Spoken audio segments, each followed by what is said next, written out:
During the pandemic, work from home became a normal part of our lives.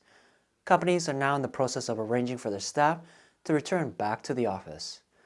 Some will allow their employees to work from home full-time or adapt a hybrid model that allows people to split their time between their home and office.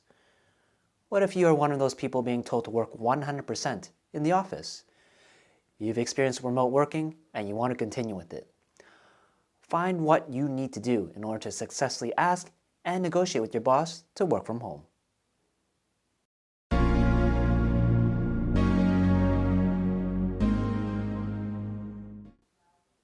I'm Hector Wong, and I help current and future leaders overcome obstacles that are holding them back from their future success. To stay up to date with my latest videos and helpful tips, make sure to subscribe to this channel by clicking the subscribe button, or subscribe to my newsletter using the link in the description section below. The pandemic forced many companies to let their staff work from home. They didn't have a choice.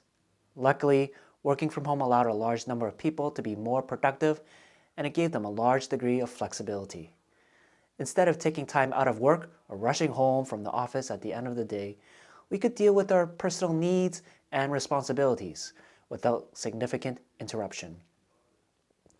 This was especially beneficial for parents or people who were caretakers for other members of their family. With the return back to office, many companies are allowing their staff to work both from home and the office using a hybrid work model. However, there are some companies that want their staff to work full-time from the office. Some bosses feel that they need to maintain control by having their staff in close physical proximity. If you had gotten used to working from home and was hoping that it would continue after the pandemic, this is very bad news. Before you decide to quit and look for another job that allows for remote working, try asking your boss to allow you to continue to work from home. Here are some tips to help you ask and negotiate for working from home. The first thing you need to do, or which you should have already been doing, is establish your track record.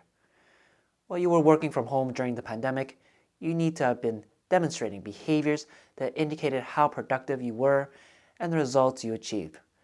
By having a record of past successes, you can show that you can continue doing the same.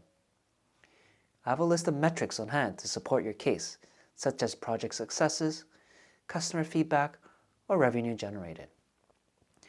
Examples of productive behaviors include providing status updates to your team and your boss, being present in virtual meetings, and being responsive in all communications.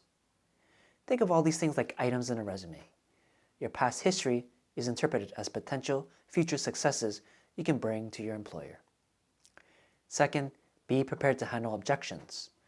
The primary concerns bosses have about their staff working from home are decreased productivity and deterioration of relationships with your coworkers. Get ahead of these objections by indicating the preparations you'll be making and setting expectations to make your boss feel less anxious. Have the office infrastructure in place, such as a fast and reliable internet connection, proper lighting, and a quality microphone, speakers, or headset. Set up in a space that looks professional in video meetings and minimizes external noise and interruptions as best as possible. Ask your boss what their expectations are. Do you have to be online certain times of the day? How fast are you required to respond to communications? Are there boundaries that you or your boss need to make known? To get ahead of objections, predict what they may be and get ahead of them. Third, suggest a trial period. To help alleviate your boss's anxiety and to build trust, offer to work from home on a trial basis to prove that you are capable of maintaining and exceeding your productivity. You want to make your boss feel safe and comfortable with your decision to allow you to work from home. You don't want them to worry, so make sure you over-communicate on your status and deliverables. Keep them in the loop and maintain visibility. Like any negotiations, you may not get what you want with only one discussion. It may take time and multiple meetings to convince your boss to let you work from home. Plant the idea and then show that you can be trusted and relied on to deliver on your responsibilities. You need to demonstrate a good track record and build your credibility to help strengthen your request. If you have tried all these suggestions and nothing has been accomplished after repeated attempts, your final option may be to look for another job that does offer remote working opportunities. This is something you'll need to consider if working from home is extremely important to you. The flexibility of working remotely is great for many of us. If your employer is hesitant, try the tips I gave you, and you'll be able to increase your chances of being able to work from home.